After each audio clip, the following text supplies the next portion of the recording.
Well, yeah, we could kind of use this if you want. This weekend there was a golf tournament Friday, Saturday.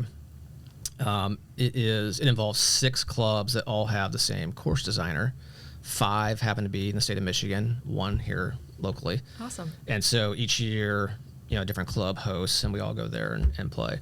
The conditions were similar to what you experienced at Swing for Heroes. The rough was up, the greens were like hitting on concrete. We thought that would be to our advantage. It was windy as hell. Friday had like 30-mile-an-hour gusts. It was ridiculous. And the scores pretty much reflected that. At the end of Saturday, we were feeling pretty decent. We were hosting this year, so we have a little bit of an advantage because the home course knowledge. And some guys came down from Michigan a day early to play the course, which made sense. We came in second by 1 point. No. Yeah. So then, of course, you're sitting around the table like, oh, if I just made this one putt, or if I just don't, yeah. But it is what it is.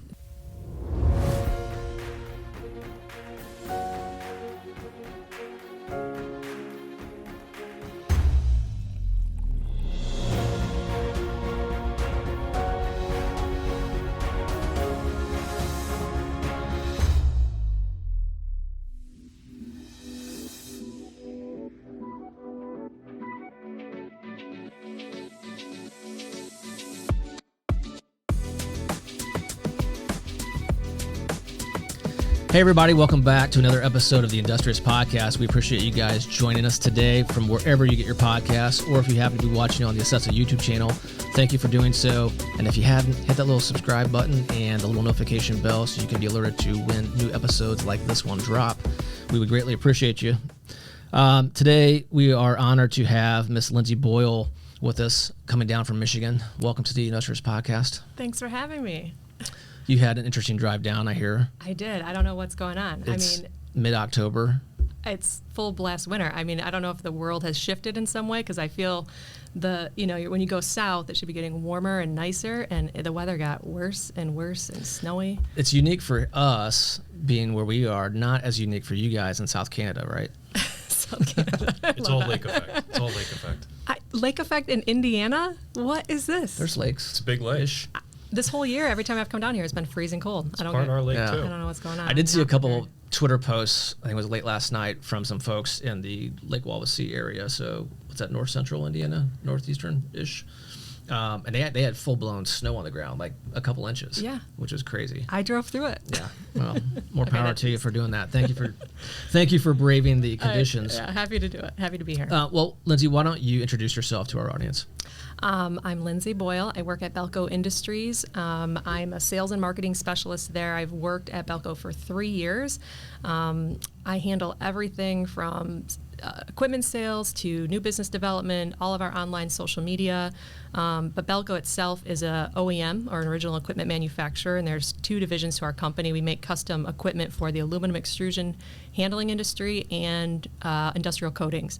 So on the aluminum extrusion side, we build everything except for the press in the aluminum extrusion process. So the furnace that's going to heat the billet, the stretchers, the pullers, the aging ovens, all of that, a complete turnkey system for mostly extruders who are buying our equipment.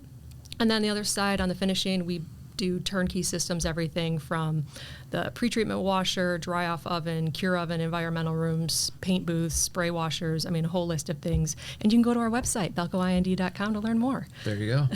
From a marketer right there. But yeah, it's, everything we build is custom. So we don't have a catalog of things. Everything is unique to our customers' specifications and their applications. We certainly know a lot, or a fair amount, of the finishing side. Not as familiar with the aluminum extrusion side. I did formerly used to procure aluminum extrusions. Really? So I have some experience in getting different forms and things like that kicked out. So This was in New Jersey. Okay. Or do you more in the pulling and stretching portion of it, or there was no pulling, there was no stretching. I just got the finished extrusion. What's the physical activity that I'm looking for that was like all the rage not too long ago? It's still active today, but like it involves a lot of pulling and stretching. Has that? Pilates. Thank you. There you go. That's what I was looking for. It's like, no, it's not funny. We are the Pilates of industry. Right. Like a new marketing slogan. Pilates for aluminum. Right here, folks. Well, that's not to sidestep. That's a hashtag I didn't have on my list, by the way. I rarely hear people that have any understanding of aluminum extrusions in general. So whenever someone's like, "Oh, I know what you're talking about," I used to do a lot of thing with cool. replacement parts. Okay. So you get a little aluminum. It's hard to say. It is. Extrusions. Basically, that got clamped in to hold aluminium strips of aluminium. There you go. Those when we sold them to England, that's what they were called. For our friends across the pond. But yeah, we would clamp down like rubber gaskets or like squeegees into them. So Okay. basically, it would kind of clamp into them. So, Wow. Yeah, I That's know. great. So there you go. I've been affected by the industry. What comes out of Belco? Of the two sides that you guys focus on, is it 50-50 or is one side outweigh the other? It is pretty 50-50. I mean, over the years, you go through cycles, right? And that's kind of been the brilliance of it. I like to kudos to my grandfather for setting that up that way. Okay. So years where extrusion's been down, we've had finishing to be there and vice versa. So and where they come together, we build very large vertical finishing systems for the aluminum extrusion industry. And that's how we got into the finishing stuff as well.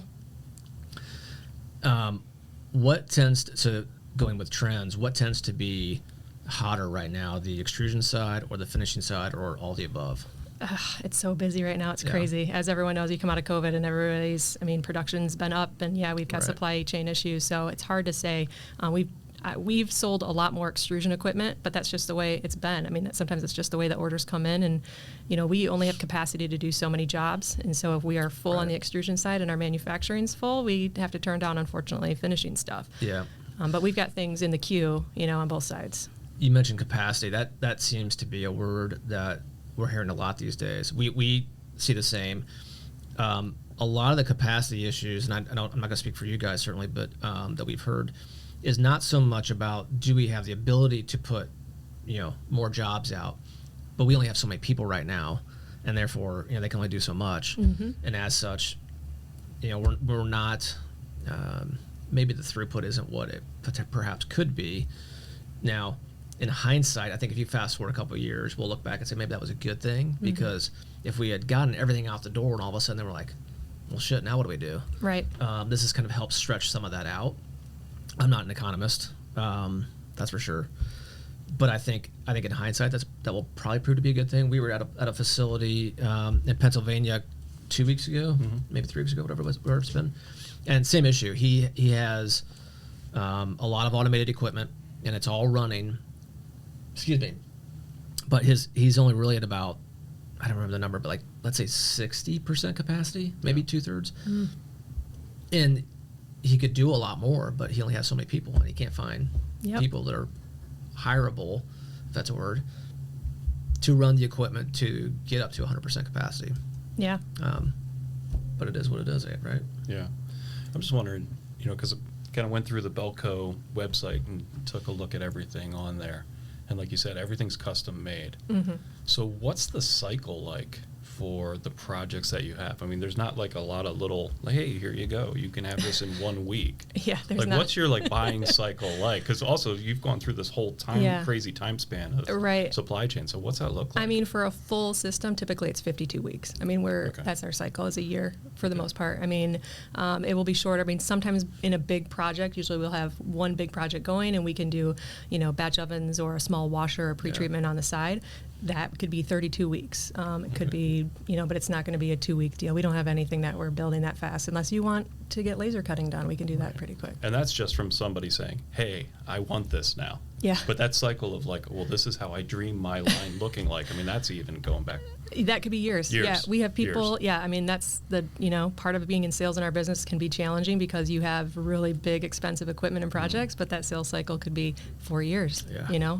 Especially if it's a bottom-up project. Retrofit's very different, but if you're starting with new construction, that's.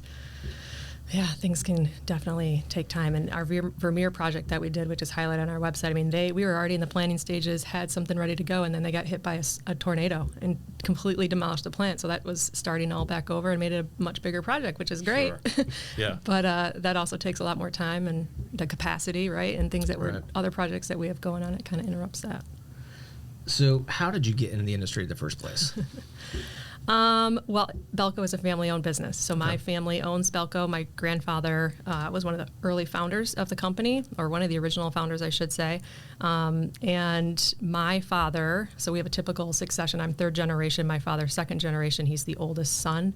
My grandfather had 6 kids. So my father has been running Belco. I think he's been there since the 70s. He was the president in 93. He actually just retired this week, so congrats to him. And I stayed away from the business for the most part. I did one summer of coming in and doing filing, and that sucked. So I was like, yeah, I don't really want to do anything else. God, I still have like PTSD from sitting in a basement with like all these filing cabinets, because everything's paper, right? You're just like filing all these orders and jobs going back to 1959. Crazy thing. So, and I had no idea what we did. Fast forward, I became a teacher, did all that for about 13 years, left teaching, still had no interest in coming into the family business, didn't even know what we did for the most part. If you're not in aluminum extrusions or coatings and you see that equipment, you're like, what is the application for that, right? We live in a consumer-based world, so if I don't see a product, I don't understand it. Right. So it was nothing that really interests me. Anyway, retired from teaching, started working with an uncle, and he kind of talked to me a little bit more about the business and the things that we did, and thought, hey, you should probably get involved with this. You might like it. I think he was projecting his desire to continue working in the business. But anyway, so I had a trip with my dad and talked to him and said, I don't know our business and I don't have a technical background, but I'd like to come in and just see what we do and learn a little bit more about it. And I could probably help you with some marketing stuff because they weren't doing anything. And that's how it started. And I came in and they hired me to actually do equipment sales, and then COVID hit and I was like, how am I going to learn anything now? So that's more how I got into the marketing side more than anything, which actually ended up being kind of a blessing because they didn't have much, and that became a very important role, especially during COVID. Yeah. I know how the family business thing goes. That's a whole nother topic. We could do that in a separate episode. Do you feel like now, having been in the industry and seeing where the equipment is going and what then your customers are making, you look around and you're like, oh yeah, that was an extruded piece. That's painted. That has a coating. Maybe I'm just the nerd that does that. No, I totally get it. Because people look and say, you guys sell paint, right? I go, yeah, but it's not like, it's not the stuff to paint your house. I mean, we're selling to manufacturers.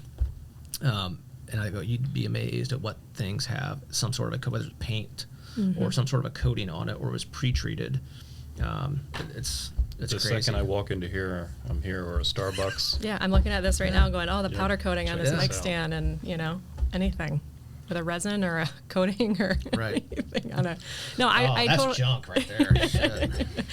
No, I totally agree and understand you, and I am a full on the other side, total geek about it, love talking about it, especially for, women that are like, how did you get into this job, right? Like, that's such a pivot to be a teacher now, talking about paint coatings and doing all this work that you're doing in industry, and obviously young people too who just don't understand, which I was that kid, and it was my family's business. Yeah. I mean, I remember my dad putting in like a VHS tape because he would take it to sales calls, it's like VHS, that's so weird to think about. You just pop up your phone now.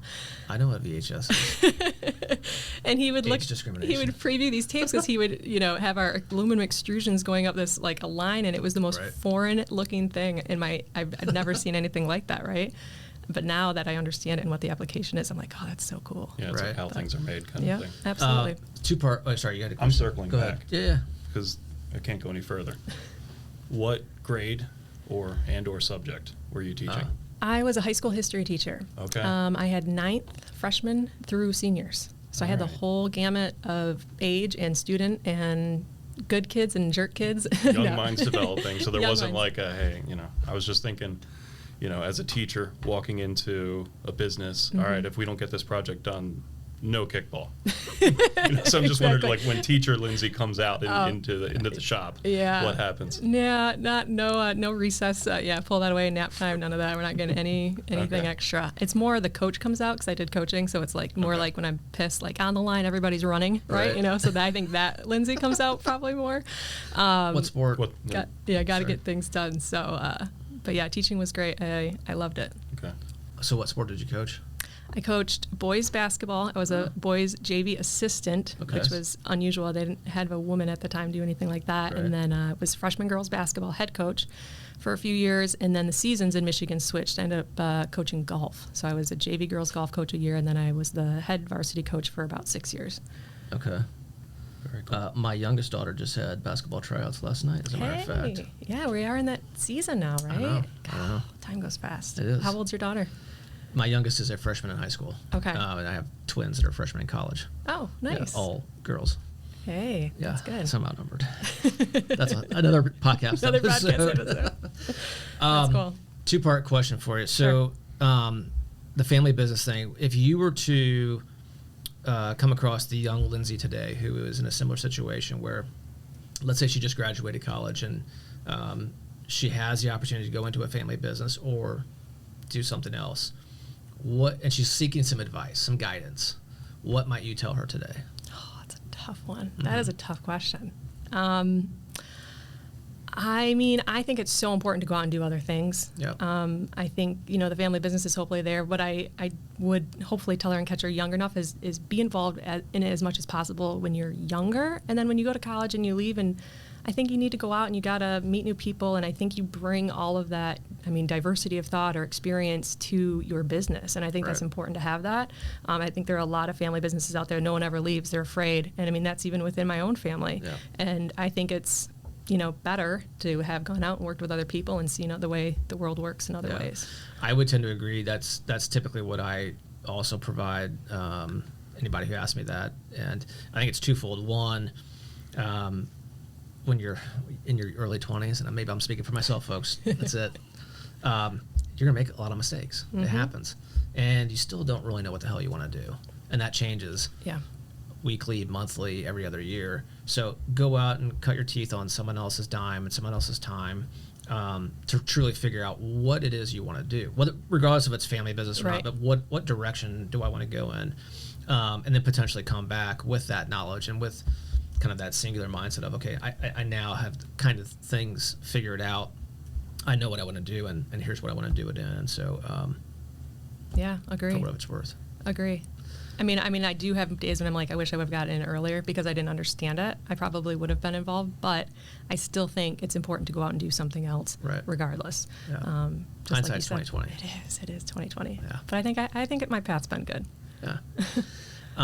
Going back to the specific side of what Belco does, you said right now it's about a 50-50 mix in terms of what products are going out.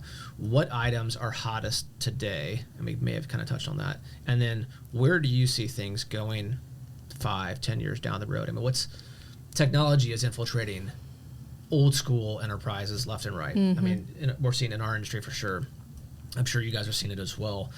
What do you think, to the best of your crystal ball ability, what do you see happening 5, 10, 20 years down the road? Well, I'll start with not using VHS tapes anymore. Not using VHS. Well, I'll start with the technology piece. Automation, obviously, it's everywhere, and the capacity we talked about with just getting employees there. Right. It's so important to figure out creative ways to do jobs, and people get scared and shy away from that, but I think technology opens up even more jobs and more opportunities and more production and capacity, and you can go down that whole rabbit hole there. So I think automation is it's key. It's every customer coming to us is looking at how can I automate my line? How can I make this better? How can I do this without having to actually have a physical body doing it? Right. So that's that. On that note, I agree. We were in Atlanta for IWF, International Woodworking Fair, right? Mm-hmm. Heard a lot of automation talk. Mm-hmm. Ran into a couple of our largest customers down there who were there specifically looking at robots. Yep. And so I asked them, I said, okay, why now? And like, well, we've looked on and off again for the last, let's say, 5 to 10 years. 2 things are happening now. 1, we can't find people. Yeah. I need people. And it sounds really bad. Some of the ones we can find are really, frankly, not employable. The robot shows up every day. Right, the robot shows up every day. doesn't take talk breaks. back. Yeah. Doesn't need health comes insurance. in sober, et cetera, et cetera. And like anything else with tech, the price is starting to come down. Yeah. It still isn't cheap. That's a really good point. But when they start looking at it, they're like, okay, we did some math, and our payback is 2 years or less.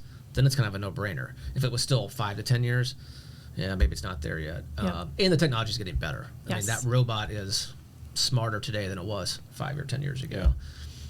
That's going to be crazy to see. We're starting to see some of it in our industry too. Well, I even think like some of the smaller shops, like granted automation's coming, but even if I have a small 1 or 2 person band, can I organize my shop or have equipment that moves material? Yep. That, I'm never going to have 50 plus people, but can I just organize my shop and move things effectively? Correct. So. Yeah. Yeah. yeah. No, agree.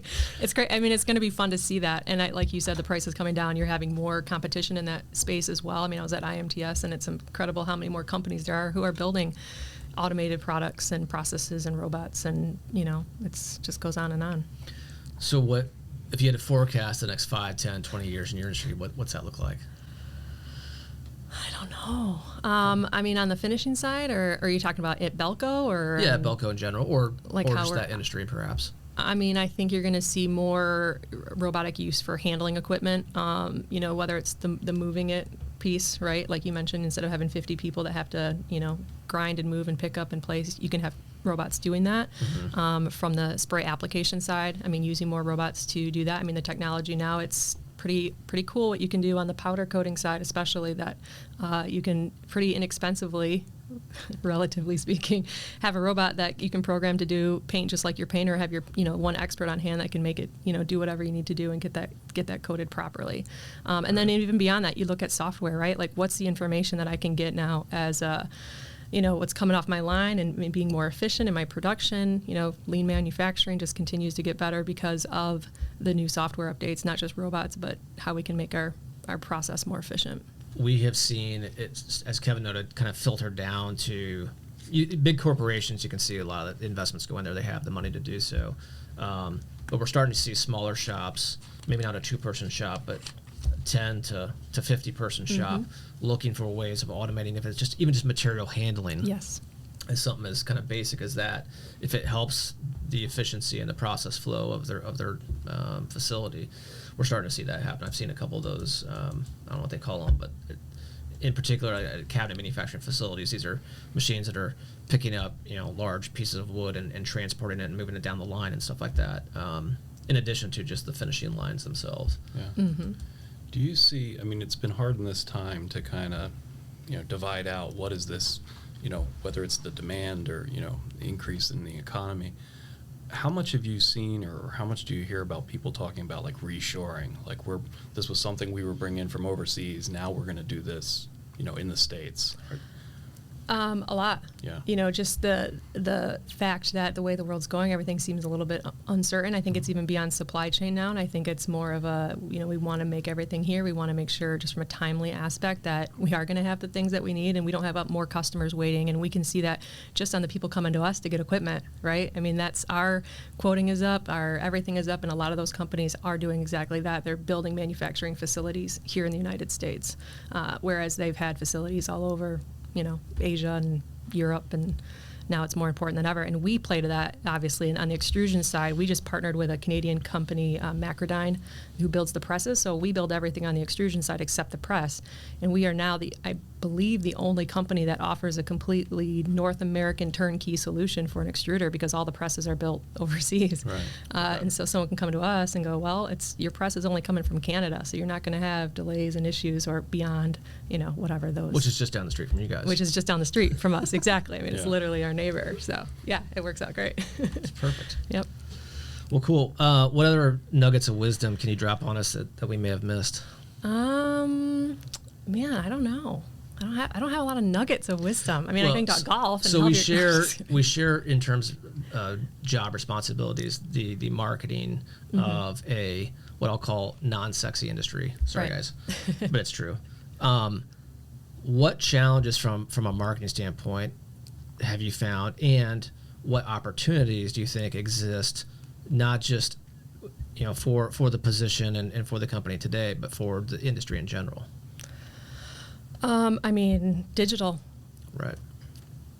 Why are you paying money to be in a magazine? Or, I mean, all these other old ways of advertising. It's relatively cheap and expensive, and you're getting a ton of analytical data being online, whether it's, we got to go beyond a website too. We're talking social media, blog posting, generating traffic, YouTube, podcasting, every touch point you can get on the digital sphere, you should be doing as a company. And that's not just big corporations, that's, I think, everybody across the board.